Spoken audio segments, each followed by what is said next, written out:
नमस्कार दोस्तों। GS study in audio form के नेक्स्ट लेक्चर में आपका हार्दिक स्वागत है। ये लेक्चर हिस्ट्री सब्जेक्ट का है और हिस्ट्री सब्जेक्ट का ये पहला लेक्चर है। तो इतिहास में हम प्राचीन भारत के इतिहास से वीडियो लेक्चर स्टार्ट करेंगे। तो ये पहला लेक्चर होने जा रहा है जिसमें हम जो हम लोग के सिलेबस के हिसाब से है, चूँकि वीडियो बनाने का पर्पस है एग्ज़ाम क्रैक करना, न कि आपको पूरी इतिहास की जानकारी होनी चाहिए, ऐसा नहीं है। लेकिन जो भी मेन इम्पोर्टेंट चीज़ है जो कि एग्ज़ाम में पूछता है और आपके दिमाग में कन्फ्यूजन नहीं होनी चाहिए, तो उस पोर्शंस का हम पहले कवर करेंगे। ज़्यादा मोस्ट इम्पोर्टेंट है उनको पहले करेंगे, उससे लिस्ट इम्पोर्टेंट बाद में करेंगे। और उसके बाद जैसे पहले मैं प्राचीन भारत का इतिहास का कवर करूँगा, उसके बाद फिर मॉडर्न भारत का, स्पेशली गांधी फेजियन, और उसके बाद मध्य भारत का, क्योंकि मध्यकालीन जो भारत है उससे अब कम क्वेश्चंस पूछते हैं, तो प्राइमरी फोकस हम पे इस पे रहेगा। इसमें भी चलिए वीडियो में लेट ना करते हुए हम लोग स्टार्ट करते हैं वैदिक काल से। साथियों, आप लोगों ने कहीं ना कहीं, आप सब लोगों ने किसी न किसी किताब से पढ़ा होगा। जिस भी किताब से पढ़े सब में इन्फॉर्मेशन सही है, और आप जिससे पढ़ते हैं उसी से पढ़ते भी रहिए। किसी सर के यहाँ पढ़े होंगे, लेक्चर सुने होंगे, वो भी ठीक है। खुद से पढ़े होंगे, मान लीजिए कई किताबें हैं अवेलेबल मार्केट में, अब एनसीईआरटी बुक है और भी जो बुक है जिसमें आप पढ़ते हैं, तो उसे भी कंटिन्यू रखिए, है ना। क्योंकि ये लेक्चर हमने सुनने के लिए, आपको एक्चुअली रिमेंबर करने के लिए बनाया है। तो आज हम वैदिक पीरियड के बारे में डिस्कस करेंगे, और वैदिक पीरियड से जो भी मोस्ट इम्पोर्टेंट क्वेश्चंस पूछे जाते हैं उसके बारे में हम चर्चा करेंगे। तो इसके लिए पहले हम स्टार्ट करते हैं कि हमारा जो ऐतिहासिक का जो इतिहास लिखा गया, तो 21 बेसिस पे लिखा गया।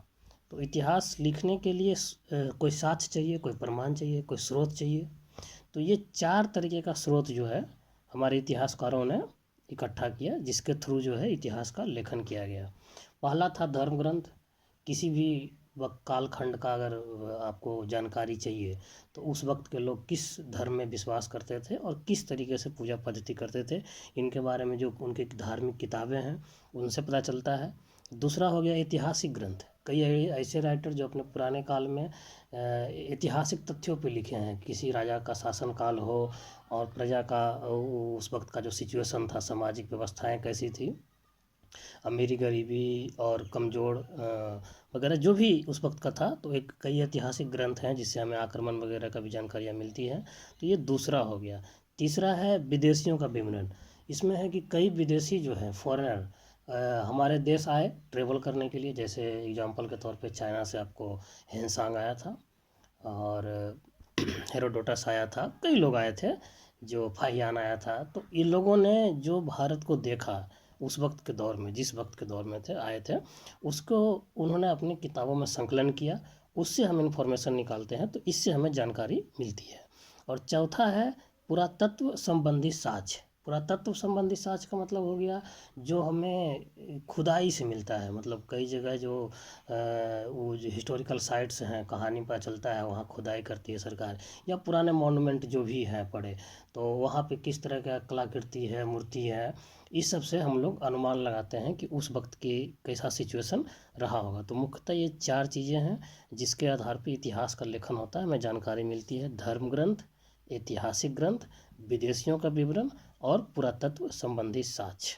अब इसी धर्म ग्रंथ में जो सबसे पुराना ग्रंथ है, ये क्वेश्चन यहीं से होता है कि सबसे प्राचीनतम ग्रंथ भारत का कौन सा है, तो वह है वेद।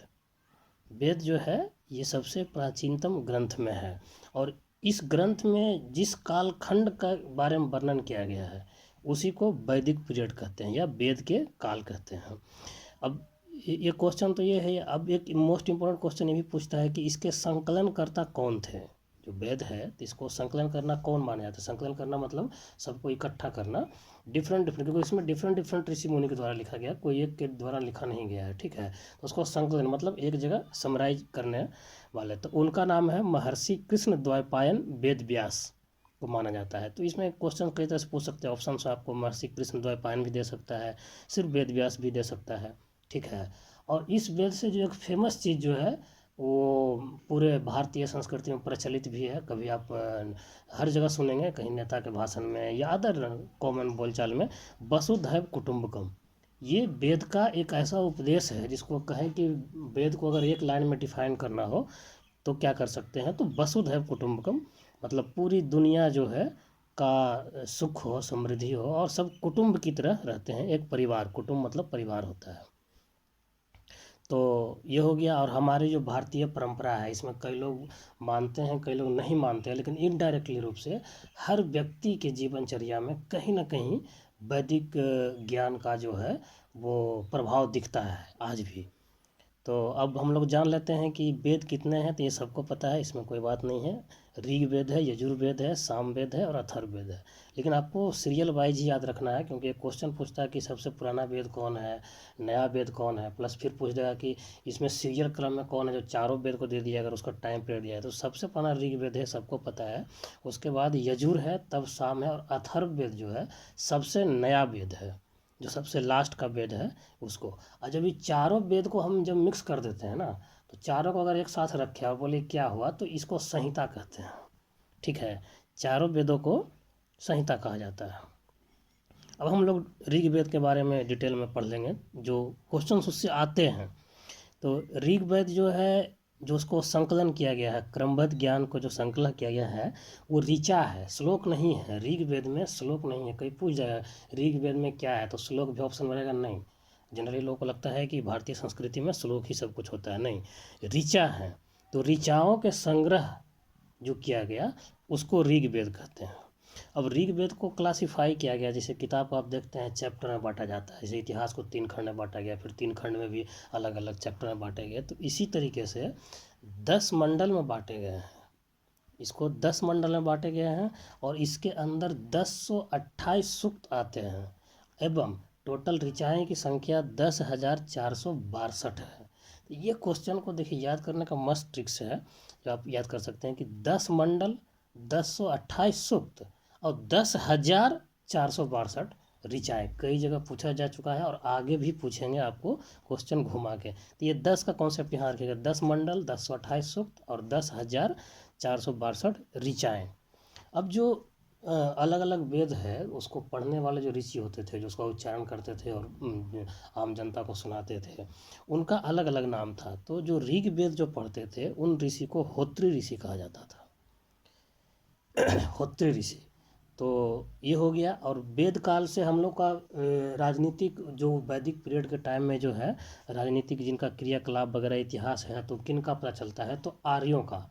आर्य के ऐसे बहुत सारे मीनिंग होते हैं। कई लोग कहते हैं जो बाहर से आए वो आर्य हुए, कई लोग कहते हैं नहीं, श्रेष्ठ पुरुष को आर्य कहते हैं। तो हमें उसमें नहीं जाना है, हमें बस ये जाना है कि इस वेद से आर्य लोगों के राजनीतिक प्रणाली का इतिहास की जानकारी हमको मिलता है।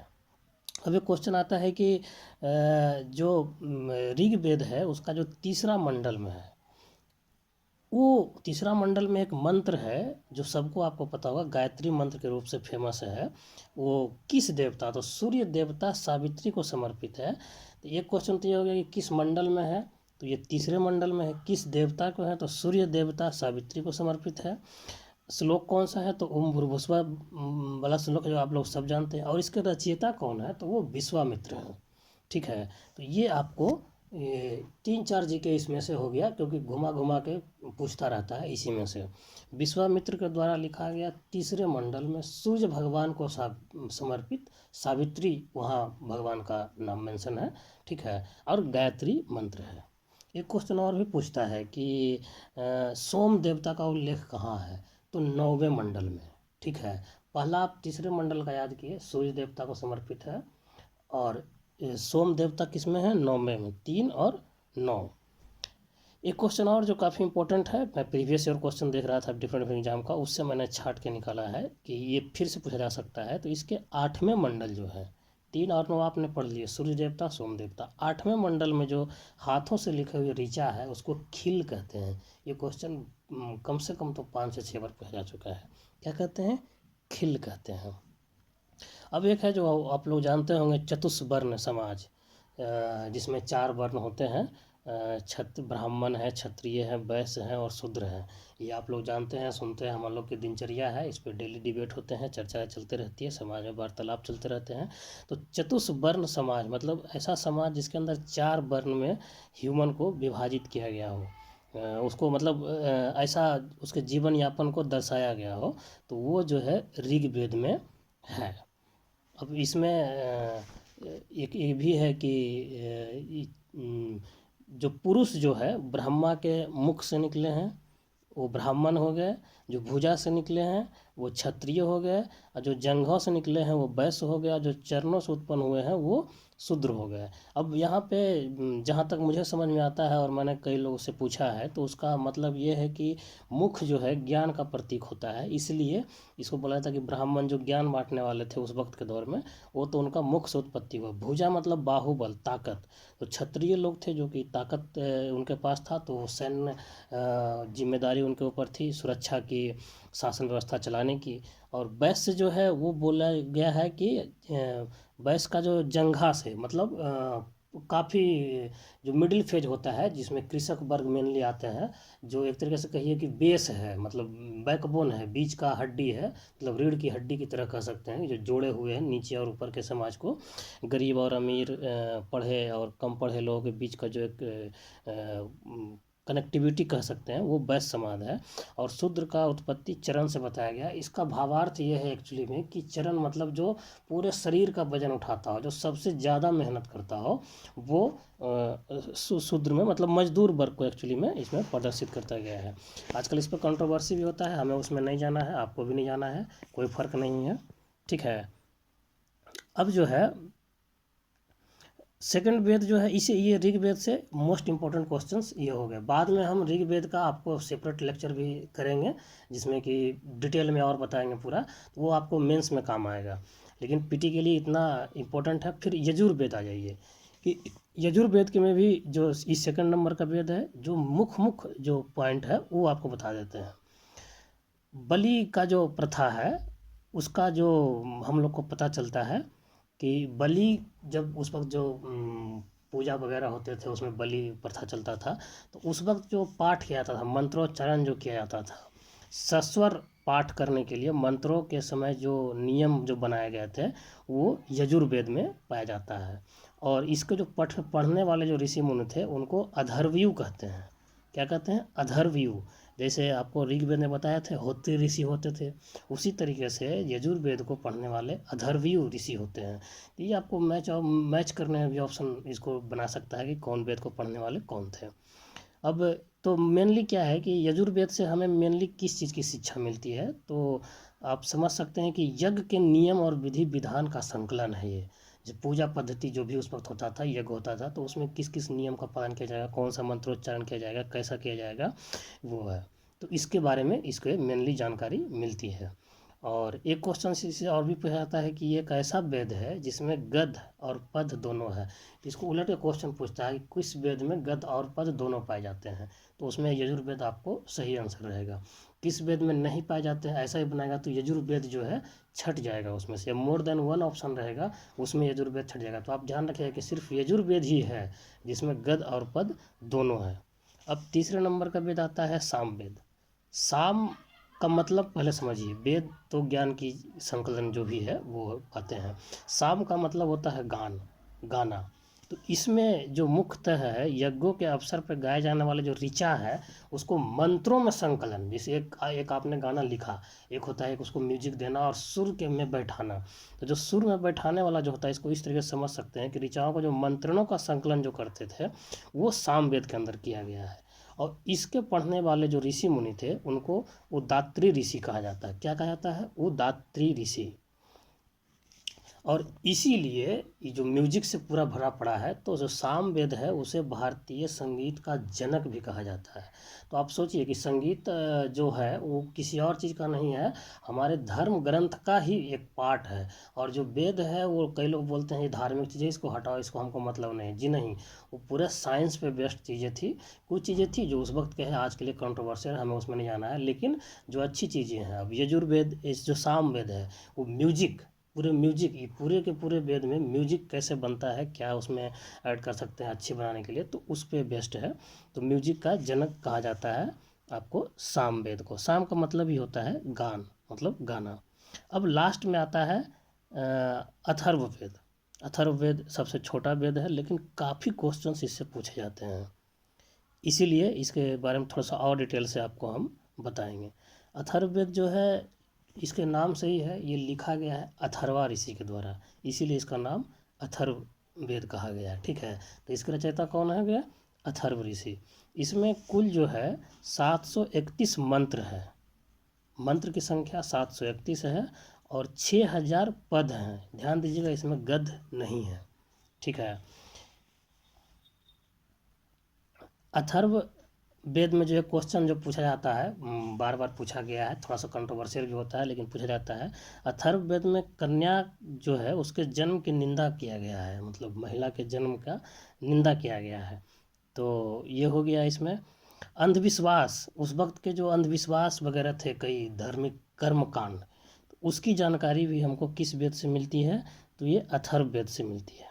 लेकिन सबसे इम्पोर्टेंट जो अथर्ववेद का जो आता है कि आखिर ये सबसे इम्पोर्टेंट क्यों है, तो इसमें और भी जो कंटेंट्स हैं वो हैं आपको कि उपचार, मतलब रोग का जो निवारण का जो बहुत सारी चीज़ें हैं कि वो इसमें दिया गया है। इसमें जैसे मानव जाति के सभी पक्ष को, जैसे घर कैसे बनाते हैं, कृषि की उन्नति कैसे होगी है, और रास्ते का खोज जो हो गया, रोग का निवारण, ये सबसे इम्पोर्टेंट है इसका। कि एक तरीके से कहिए मेडिकल का बुक भी है, मेडिसिन्स का बुक है। विवाह वगैरह में जो गाने वाले गीत हैं, राजभक्ति हैं, ये सब का इसमें पूरा अच्छे से चर्चा किया गया है। तो अथर्ववेद सबसे, और एक क्वेश्चन और है कि सबसे पुराना वेद कौन सा है? तो ऋग्वेद हो गया। सबसे नया वेद कौन सा है? तो अथर्ववेद हो गया। सबसे छोटा वेद कौन है? तो अथर्ववेद हो गया। तो ये हो गया हम लोग की वेदों की बातें। ठीक है, तो आज के लिए वीडियो इतना ही। ये चूँकि ये फर्स्ट लेक्चर है, इसलिए आपको चारों वेद के बारे में कुछ जो मोस्ट इम्पोर्टेंट क्वेश्चन था वो बता दिए। नेक्स्ट वीडियो में और आगे आने वाले टाइम में फिर हम एक एक वेदा को भी बढ़िया अच्छे से आपको बताएंगे, ताकि एक भी क्वेश्चन कहीं से नहीं छूटेगा। ऑब्जेक्टिव के लिए इतना को भी अगर आप याद कर लेते हैं तो बहुत अच्छा है, क्योंकि आप सब कुछ याद नहीं कर सकते हैं। धन्यवाद, होप आप लोग समझ रहे होंगे, और अगर आपको अच्छा लगे तो अपने दोस्तों को भी बताइएगा। और इसी के साथ हम विदा लेते हैं, अगले लेक्चर में मिलते हैं। धन्यवाद।